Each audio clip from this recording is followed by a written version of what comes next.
नमस्कार. माय commerce lab या YouTube चॅनलमध्ये आपल्या सर्वांचं पुन्हा एकदा स्वागत आहे.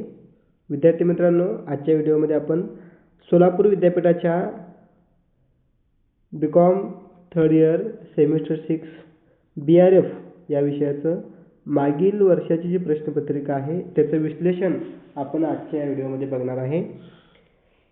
मागील वर्षाच्या प्रश्नपत्रिकेचा अभ्यास करणं हे खूप महत्त्वाचं असतं, कारण येणाऱ्या परीक्षामध्ये प्रश्न कशा प्रकारचे विचारले जाऊ शकतात, काठिण्य पातळी काय असणार आहे आणि आपण कोणत्या टॉपिकवर जास्त भर द्यायचं हे आपल्याला समजतं. त्यामुळे आपण आजच्या व्हिडिओमध्ये मागील वर्षाची जी प्रश्नपत्रिका आहे त्याचा अभ्यास करणार आहे. बघा, ही जी प्रश्नपत्रिका आहे ऑक्टोबर-नोव्हेंबर 2022, 27/1/2023 या दिवशीची ही प्रश्नपत्रिका आहे. चला तर मग जास्त उशीर न करता आपण आजच्या व्हिडिओला सुरुवात करूया. बघा, प्रश्न पहिला या ठिकाणी, खालील दिलेले योग्य पर्याय निवडून गाळलेल्या जागा भरा. प्रश्न पहिला अ. यामध्ये बघा, पहिला प्रश्न जो आहे, कंपनी ही कायद्यानुसार स्थापन झालेली टिंबटिंब व्यक्ती होय. ऑप्शन बघा, कायदेशीर, कृत्रिम, नैसर्गिक यापैकी नाही.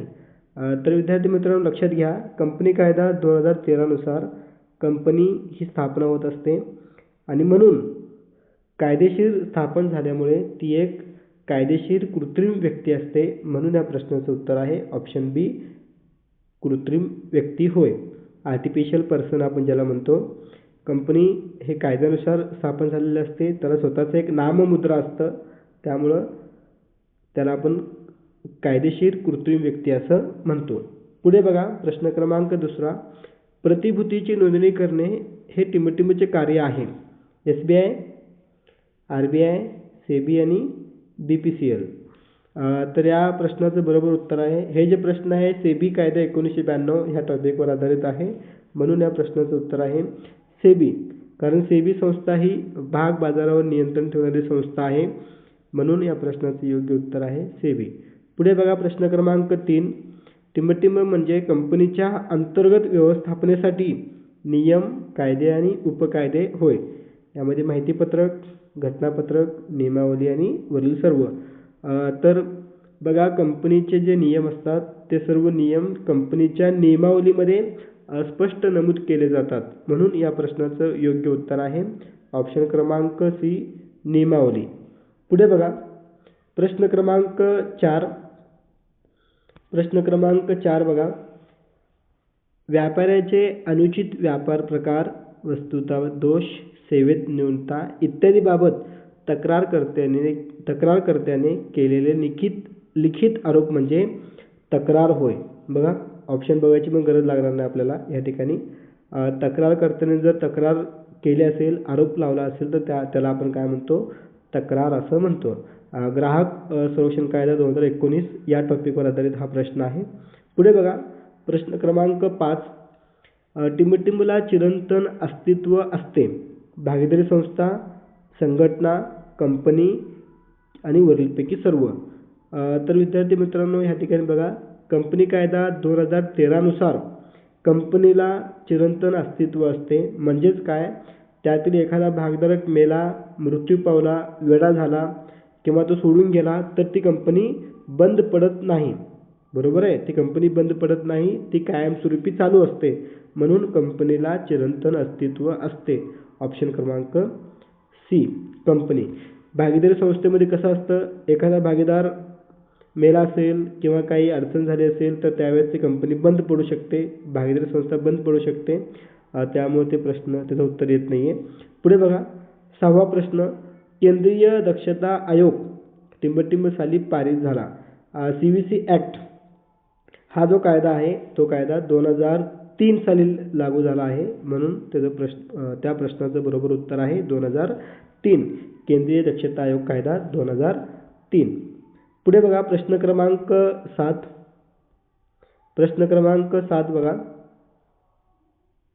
माहितीपत्रक टिंबटिंब प्रकाशित करू शकते. म्हणजे कोण माहितीपत्रक प्रकाशित करू शकतो बघा अगोदर, सार्वजनिक कंपनी, खाजगी कंपनी, दोन्ही म्हणजे कोणते, सार्वजनिक आणि खाजगी. आणि यापैकी नाही. तर विद्यार्थी मित्रांनो, ह्या प्रश्नाचं बरोबर उत्तर आहे ते सार्वजनिक कंपनी. पुढे बघा प्रश्न क्रमांक 8. राष्ट्रीय आयोगाचे मुख्य कार्यालय टिंबटिंब येथे आहे. राष्ट्रीय आयोगाचं मुख्य कार्यालय जे आहे ते दिल्ली या ठिकाणी आहे आणि राज्य आयोगाचे मुख्य कार्यालय मुंबई या ठिकाणी आहे. ठीक आहे.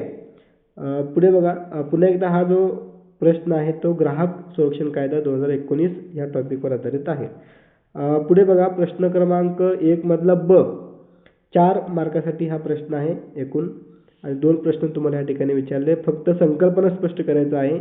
पहिला प्रश्न ग्राहक तक्रार म्हणजे काय तुम्हाला याच्यामध्ये अर्थ व्याख्या माहिती लिहायचं आहे आणि पुढे भाग भांडवल.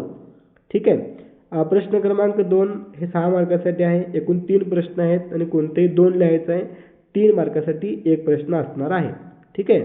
बघा कंपनी व्यवस्थापन आणि प्रशासन आणि त्यानंतर पुढे दलाल आणि उपदलाल आणि तिसरा प्रश्न आहे केंद्रीय दक्षता आयोग. तर 2 प्रश्न या ठिकाणी आहेत तुम्हाला. 3 मार्कासाठी 1 प्रश्न आहे. पुढे बघा तिसरा प्रश्न क्रमांक 3. सेबीची संकल्पना स्पष्ट करा आणि तिचे कार्य स्पष्ट करा. सेबी ही संस्था काय कार्य करतं ती माहिती आपल्याला या प्रश्नामध्ये त्याचं उत्तर लिहायचं आहे. एकूण मार्क 10. पुढे बघा प्रश्न क्रमांक 4. खालीलपैकी कोणत्याही एका प्रश्नाचे उत्तर लिहा. 12 मार्कासाठी प्रश्न आहे.